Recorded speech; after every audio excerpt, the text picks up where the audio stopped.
अस्सलाम वालेकुम एवरीवन। उम्मीद है कि तुम सब लोग खैरियत से होगे। सर हमने अपनी लास्ट क्लास में आइज़ा 560 यानी सब्सिक्वेंट इवेंट को शुरू किया था, जिसके अंदर मैंने आपको ये बताया था कि ऑडिटर की जिम्मेदारी है कि ईयर एंड के बाद यानी फाइनेंशियल स्टेटमेंट्स की डेट के बाद और आपकी रिपोर्ट साइनिंग डेट तक कोई इवेंट हो तो आपने ये देखना होता है कि क्या वो इवेंट मेरे उस पीरियड में कोई एडजस्टमेंट या डिस्क्लोजर मांगता है जिसका मैं ऑडिट कर रहा हूँ, यानी वो इवेंट एडजस्टिंग इवेंट है या नॉन एडजस्टिंग इवेंट है। अगर वो नॉन एडजस्टिंग इवेंट है भी तो क्या उसका डिस्क्लोजर मुझे being a material item FS में देना चाहिए या नहीं देना चाहिए, ये हमने कल की क्लास में सीखा। और फिर मैंने आपको कुछ एग्जांपल्स या इलस्ट्रेशंस कराई जिसमें मैंने आपको ये बताया कि भाई कब कौन सा इवेंट एडजस्टिंग है, कब कौन सा इवेंट नॉन एडजस्टिंग है, just to give you a flair कि भाई हाँ यार ये एडजस्टिंग इवेंट्स होंगे, ये नॉन एडजस्टिंग इवेंट होंगे।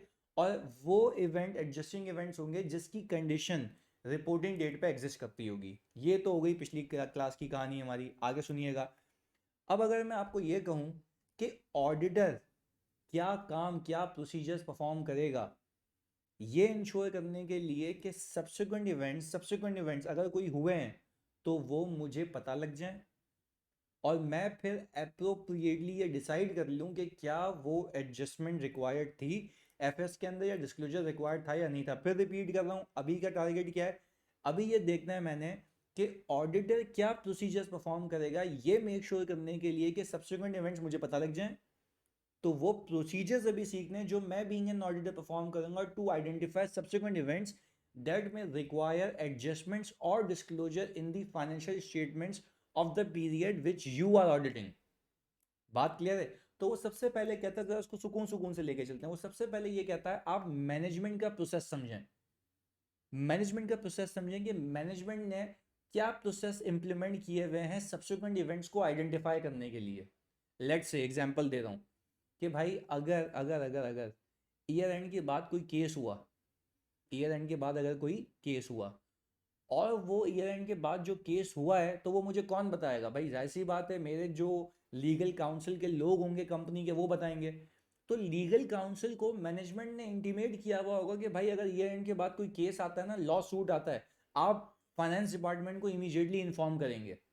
अच्छा, फाइनेंस डिपार्टमेंट को इमीडिएटली इन्फॉर्म करने का मतलब ये है कि immediately after the year and कोई लॉ या के मतलब कोई कोई लॉ सूट या केस फाइल हुआ है तो वो अप्रोप्रिएटली फाइनेंस डिपार्टमेंट को पता लगे और फाइनेंस डिपार्टमेंट ये कंक्लूड करे कि क्या वो एडजस्टिंग इवेंट है या नहीं। क्योंकि फिर वो देखेगा फाइनेंस डिपार्टमेंट पहले कि क्या उसकी कंडीशन रिपोर्टिंग डेट पे एग्जिस्ट करती थी या नहीं करती थी। पहली चीज मतलब मैनेजमेंट का प्रोसेस समझिए कि उसने क्या कंट्रोल्स लगाए हुए टू आइडेंटिफाई सब्सिक्वेंट इवेंट। तो जब आप उसको समझ जाएंगे तो आपको आसानी होगी ना कि आप भी उसी चीज को देखेंगे जिसने उसको देखा हुआ है। तो हो सकता है कि मैनेजमेंट अगर मैनेजमेंट ने जो प्रोसेस लगाया हुआ है और मैनेजमेंट के प्रोसेस के जरिए मैनेजमेंट को जो चीजें पता लगी हों रिलेटिंग टू सब्सिक्वेंट इवेंट्स, तो हो सकता है उसका कंक्लूजन गलत हो। तो आपको भी तो उसी प्रोसेस के जरिए आइडेंटिफिकेशन हो जाएगी, क्योंकि जो प्रोसेस के जरिए मैनेजमेंट तक इन्फॉर्मेशन आई थी उसी प्रोसेस को आप फॉलो करें कि आप भी इन्फॉर्मेशन ले लें जो उनको मिली है। और फिर आप अप्रोप्रिएटली देखें कि क्या वो सब्सिक्वेंट इवेंट एडजस्टिंग इवेंट है या नॉन एडजस्टिंग इवेंट है। बात क्लियर? एक और एग्जांपल, भाई जो ईयर एंड के बाद मीटिंग्स हुई हैं बोर्ड ऑफ डायरेक्टर्स की या किसी भी कमेटी की, ऑडिट कमेटी की, तो फाइनेंस डिपार्टमेंट को कहा गया है कि भाई जो भी कमेटी की मीटिंग्स होंगी ना आप उसको मिनट्स को रीड करेंगे।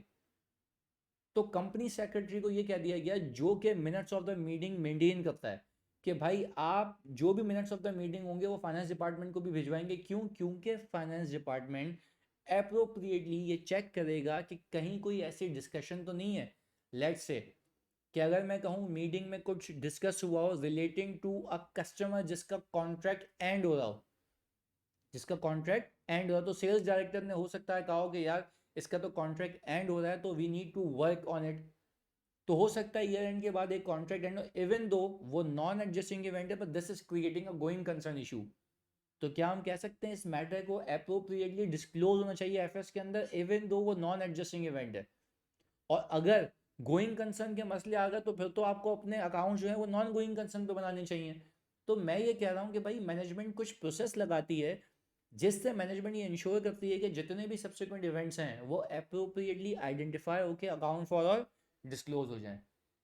आई होप दिस इज क्लियर, यहाँ तक क्लियर है। पहली चीज़ तो ये हो गई। दूसरी चीज़ वो कहता ही ये है कि फिर आप इंक्वायरीज परफॉर्म करें मैनेजमेंट एंड अदर्स की with in the entity, management and others की विद इन दी एंटिटी। अब जैसे कि मैंने आपको प्रोसेस की एग्जांपल दी, तो आप क्या करेंगे, आप खुद जाके लीगल काउंसिल से मिलें और उनसे पूछें कि क्या कोई लॉ सूट या कोई केस फाइल हुआ है। अगर कोई लॉ सूट या केस फाइल हुआ है तो भाई मुझे बताओ, तो फिर मैं भी देखूंगा क्या उसकी कंडीशन रिपोर्टिंग डेट पे एग्जिस्ट करती थी, नहीं करती थी। एग्जाम्पल वही ट्रक कल्टी वाली, कि भाई अगर ट्रक का एक्सीडेंट हो गया था और लॉ सूट बाद में फाइल हुआ है मुझके ऊपर, तो फिर मैं ये देखूंगा ना कि वो जो लॉ सूट फाइल हुआ है उसकी कंडीशन कब थी, कब हुआ था एक्सीडेंट। अगर रिपोर्टिंग डेट पे एक्सीडेंट हुआ था तो कंडीशन एग्जिस्ट करती थी, खाली केस बाद में फाइल हुआ तो वो तो एडजस्टिंग इवेंट है। बात समझ आती है। मैं minutes of the meeting of board of directors या कोई भी कमेटी के मिनट्स जो सब्सिक्वेंटली हुए हैं उसको रीड करूंगा। ऐसा है, मैं दोस्त शार विद गवर्नेंस से मीटिंग करूंगा कि भाई आपकी नज़र में या नॉलेज में कोई ऐसी चीज़ है, तो आए एक एक करके देखते हैं कि ये क्या कहता है। तो देखिएगा वो बोलता है कि भाई auditor shall perform audit procedures to obtain sufficient appropriate audit evidence that the event occurring between the date of FS and the date of auditor's report that require adjustment or disclosure in the FS have been identified। यानी बोल रहा auditor audit procedure perform करेगा events identify करने के लिए जो कि year end के बाद हुए हैं और आपकी रिपोर्ट साइनिंग से पहले हुए हैं, जिन्हें एडजस्ट या डिस्क्लोज होना चाहिए था। तो अब वो आपकी जिम्मेदारी बता रहे हैं कि आप क्या करेंगे। पहले क्या कहता है, obtaining an understanding of any procedures management has established to ensure that the subsequent events are identified। मैंने आपको एग्जांपल्स दी कि आप उस प्रोसेस की अंडरस्टैंडिंग ले, उन प्रोसीजर्स की अंडरस्टैंडिंग ले जो मैनेजमेंट ने प्लेस इन किए हुए हैं। यानी टेक्निकली कंट्रोल्स की बात करें कि मैनेजमेंट ने खुद क्या कंट्रोल्स लगाए हैं, ये आइडेंटिफाई करने के लिए कौन कौन से सब्सिक्वेंट इवेंट्स हैं जो कि अप्रोप्रिएटली अकाउंट फॉर और डिस्क्लोज हो जाने चाहिए। तो क्योंकि अगर आप उसी प्रोसेस को फॉलो करेंगे तो आपको भी वो इन्फॉर्मेशन मिल जाएगी। सिंपली उसने ये बात कही। आगे सुनिएगा, inquiring of management and where appropriate those shall with governance as to whether any subsequent events have occurred which might affect the financial statement। फिर आपको वो कह सकता है, सवाल मैं तो उसको मैं कवर कर रहा हूँ यहाँ पे appropriately, कि कौन कौन सी इंक्वायरीज हम मैनेजमेंट से कर सकते हैं relating to identification of subsequent event. पहली, whether new commitments borrowing guarantees have been entered into। अगर ईयर एंड के बाद कुछ सिग्निफिकेंट बोरिंग की है ना, तो बेटा है तो ये नॉन एडजस्टिंग इवेंट। और कोई आप किसी सिग्निफिकेंट कमिटमेंट में एंटर हुए तो है तो ये नॉन एडजस्टिंग इवेंट, बस इसका डिस्क्लोजर आएगा क्योंकि सिग्निफिकेंट है। तो even though this is a subsequent event but significant subsequent event material है तो इसका डिस्क्लोजर जाएगा। तो हमें इंक्वायरी भी अकॉर्डिंगली करनी है ना। जो मुझे IFRS, जो मेरा IS 37 कहता है मुझे, या जो मेरा IS 10 कहता है subsequent events after reporting period, तो वो इंक्वायरीज में करूंगा कि भाई अगर ये है और मटीरियल है सब्सिक्वेंट पीरियड एंड है तो डिस्क्लोज होना चाहिए। वही सवाल में कर लूंगा। बात क्लियर है। आगे, where any assets have been destroyed for example by fire or flood. मैंने कितनी एग्जांपल्स दी हैं कि मैं मैनेजमेंट से पूछूंगा भाई कोई क्या जलजला आया या फायर या कोई भी फ्लड वगैरह आया जिसकी वजह से आपके एसेट्स डिस्ट्रॉय हो गए हों। क्योंकि मैं क्या कह रहा हूँ, ईयर एंड के बाद, मैं क्या कह रहा हूँ ईयर एंड के बाद, तो इसका डिस्क्लोजर तो जाना चाहिए ना। आगे सुनिएगा, whether there have been any developments regarding contingencies। वही केसेस वाली बात कि भाई क्या कोई जो केसेस डिस्क्लोज हुए हुए थे क्या कोई उसमें अपडेशन आई। ऐसा तो नहीं है मैंने डिस्क्लोज ही करके रखा हो जबकि उसको क्या हो जाना चाहिए, एडजस्ट या अकाउंट फॉर हो जाना चाहिए। तो मैं अकॉर्डिंगली बात करूंगा। इसके बाद whether sales or acquisition of assets have occurred or are planned। यानी अगर मैं सिग्निफिकेंट सब्सटेंशियल इन्वेस्टमेंट करने लगा हूँ ईयर एंड के बाद की है मैंने एसेट्स की, और मैंने सब्सटेंशियल एसेट्स ईयर एंड के बाद बेच दी हैं, तो sir this is a non adjusting event but disclosure is required.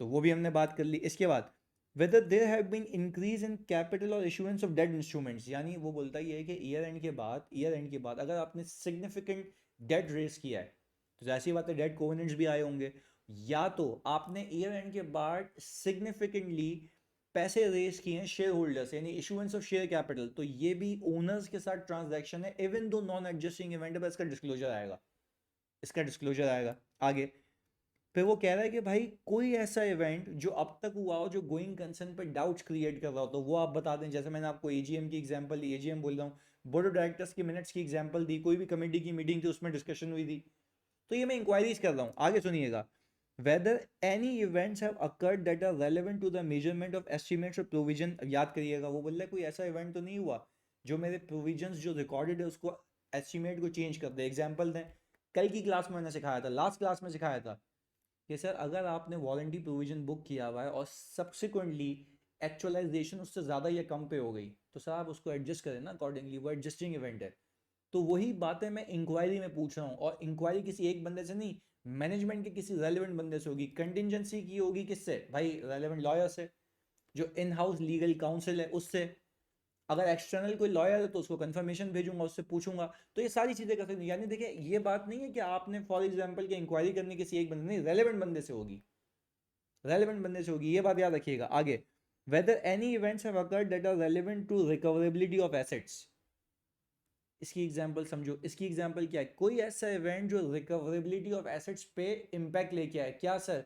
हो सकता है ईयर एंड के बाद मेरा कस्टमर बैंक करप्ट हो गया हो, तो वो तो मैंने सामने वाले से पूछना है, क्योंकि वो बताएगा हाँ यार ये कस्टमर बैंक करप्ट हुआ, तो मैं क्या बोलूंगा कि उसकी कंडीशन एग्जिस्ट करती थी, क्योंकि ये एडजस्टिंग इवेंट है, क्योंकि a customer becomes bankrupt by a series of events. तो ये वो पॉसिबल इंक्वायरीज हैं जो कि, अगर मैं कहूँ आपको कि आई स्टैंड में लिखा हुआ है कि ये इवेंट्स एडजस्टिंग इवेंट हैं, या तो उसका डिस्क्लोजर बनता है, तो वही सवाल पूछो कि ये हुआ तो नहीं है। अगर ये हुआ है तो फिर आप अकॉर्डिंगली डिसाइड करेंगे कि क्या उसको एडजस्ट होना चाहिए या डिस्क्लोज होना चाहिए, कुछ भी नहीं होना चाहिए। तो ये वो प्रोसीजर्स हैं जो आप परफॉर्म करेंगे being an auditor to identify subsequent events. I hope this is clear. आगे, फिर मैंने ये कहा कि भाई आप minutes of the meeting read करेंगे। देखिए फर्क है, पहले आपने मैनेजमेंट का प्रोसेस समझा, किस चीज़ का? For identification of subsequent events. तो आपने कहा जिस प्रोसेस के जरिए उनको चीज़ें पता लगी थी, वही चीज़ें मैं उठा लूंगा, तो मैं भी देख लूंगा, इंक्वायरी कर लूंगा उन चीज़ों की जो कि मुझे लगता है कि एडजस्टिंग इवेंट्स यूजुअली होते हैं, जिसकी वजह से एडजस्टिंग इवेंट्स आते हैं, जो इवेंट्स आते हैं जो एडजस्टिंग इवेंट्स में कन्वर्ट होते हैं। वही पॉसिबल इंक्वायरीज की आपने याद कर लेनी है, दिमाग में हल्की फुल्की रख लेनी है। तीसरी चीज़, मैं मिनट्स ऑफ द मीटिंग को रीड कर लूंगा, और उससे भी मुझे पता लगेगा कि भाई क्या कोई ऐसा इवेंट तो नहीं है जो कि एडजस्टिंग इवेंट है। पर मिनट्स ऑफ द मीटिंग कौन से? सर ईयर एंड के बाद वाले, क्योंकि ईयर एंड से पहले वाले तो मैं ऑलरेडी रीड करके बैठा हुआ। क्लियर है? ऐसा भी हो सकता है कि मैनेजमेंट ने कोई इंटरिम फाइनेंशियल स्टेटमेंट्स बनाए हों ईयर एंड के बाद, तो हो सकता है कि उसके अंदर कोई इन्फॉर्मेशन मुझे मिल जाए, तो वो मैं देख लूंगा। बजट्स देख लूंगा subsequent to the period end के, क्योंकि बजट तो पहले बनता है ना फ्यूचर फोरकास्ट को रख के। तो बजट्स में देख लूंगा कहीं कोई ऐसी अनॉमली तो नहीं है कि एक्सपेंस बुक किया हो, किसी कंटिजेंसी को डिस्क्लोज किया हो या रिकॉर्ड किया हो। तो भाई मुझे एक बात समझ आती है ना, कि अगर मैं सब्सिक्वेंट पीरियड के एफएस देखूंगा, इंटरिम एफएस जिसको मैं कहता हूँ, तो वहाँ से भी मुझे कुछ चीज़ें पता लगेंगी जो कि हो सकता है मैनेजमेंट ने मुझे बताई ना हो, या वो रिकॉर्ड करना भूल गया हो, या डिस्क्लोज करना भूल गया हो। तो वो कहता ही है कि भाई सब्सिक्वेंट पीरियड की आप मिनट्स ऑफ द मीटिंग देखें, जिसमें हो सकता है कोई ऐसा मैटर डिस्कस हुआ हो जो कि तुम्हें किसी और ने इंक्वायरी पे भी नहीं बताया, पर तुम्हें खुद वहाँ से पता लग गया हो। Then you have to determine कि क्या वो इवेंट एडजस्टिंग इवेंट है या नॉन एडजस्टिंग इवेंट है, if it requires disclosure or not.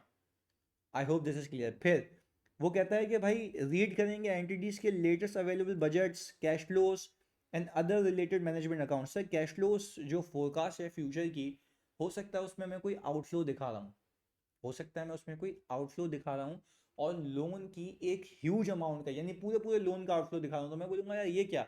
बोलेगा यार डेट कोवेनेंट्स ब्रीच हो गए थे। तो मैंने कहा यार तुमने हमें क्यों नहीं बताया, हमें क्यों नहीं बताया? तो यहाँ से भी पता लग सकता है कि यार subsequent to the year end date covenants breach हो गए हैं, तो मैनेजमेंट ने कहा यार चलो सही है, हम कैश फ्लो फोरकास्ट में पूरी पेमेंट दिखाते हैं। तो मैं बोलूँगा भाई ये तो तुम्हारे गोइंग कंसर्न के इशूज़ हैं, तुमने इसको एड्रेस कैसे किया? पर है क्या subsequent to the period end, यानी ईयर एंड के बाद है, तो मुझे पता तो ऐसे लगेगा ना। तो वो कहता है ये क्या, सिंपली मैनेजमेंट का प्रोसेस समझो, रेलेवेंट इंक्वायरीज करो, वो रेलेवेंट इंक्वायरी जो यूजुअली सब्सिक्वेंट इवेंट्स की एडजस्टिंग इवेंट्स का बाइस बनते हैं। तीसरा, मिनट्स ऑफ द मीटिंग को रीड करो subsequent to the period end. और चौथा, सर आप financial statement subsequent to the period end को इंटरिम बने तो उसको रीड कर ले, अगर तो बने कैश फ्लो फोरकास्ट और बजट्स, उससे भी तुम्हें रेलेवेंट इन्फॉर्मेशन मिलती है। Let's say subsequent to the year end तुमने जो बजट पिक किया उसमें सब्सिक्वेंट कैपिटल एक्सपेंडिचर था, तो वो कहता है अगर ईयर एंड के बाद और ऑडिट रिपोर्ट की डेट से पहले कोई सब्सिक्वेंट कैपिटल एक्सपेंडिचर अगर हुआ है, सब्सिक्वेंट कैपिटल एक्सपेंडिचर कह रहा हूँ बच्चों में, तो सब्सिक्वेंट कैपिटल एक्सपेंडिचर का मतलब ये है कि भाई वो एक सिग्निफिकेंट इवेंट है बट ईयर एंड के बाद है, ईयर एंड के बाद है, तो that require disclosure in the FS, और उसके ऊपर आप एम्फेसिस और मेडल भी देते हो, वो सिखाया था वहाँ पे। बात क्लियर है? आगे जी, वो बोल रहा है inquire or extend previous oral written inquiries of the entity's legal counsel concerning litigation and claim. यानी आप एक्सटर्नल लीगल काउंसिल यानी एक्सटर्नल अगर कोई लॉयर्स अपॉइंट हुए हैं वो, या इन हाउस लीगल काउंसिल से अपनी इंक्वायरीज को एक्सटेंड भी कर सकते हैं। यानी एक तो पहले कंफर्मेशन भेजी होंगी आपने कंपनी के लॉयर्स को, उसके बाद आप चाहें तो बकाया जो 2 महीने आपने ऑडिट किया, आप ये भी बोल सकते हैं कि बताओ इन 2 महीनों में क्या हुआ, तो वो भी इंक्वायरी भी कर सकते हैं, कंफर्मेशन भी भेज सकते हैं, just to update your knowledge. बात क्लियर है? आगे सुनिएगा। फिर बोलता है कि भाई या तो आप क्या करें, मैनेजमेंट से लिखवा लें, रिटन रिप्रेजेंटेशन ले लें कि भाई इसके अलावा कोई जो मैंने आपको बताया वो, इसके अलावा कोई सब्सिक्वेंट इवेंट नहीं है। तो हो सकता है फिर सामने वाला कतरा बोले नहीं ये भी है, तो आप उससे लिखवा लें। उसे लिखवा लें, उसको क्या बोलें, उसको बोलें भाई आप लिख के दें there are no other subsequent events other than those disclose to you during the course of audit.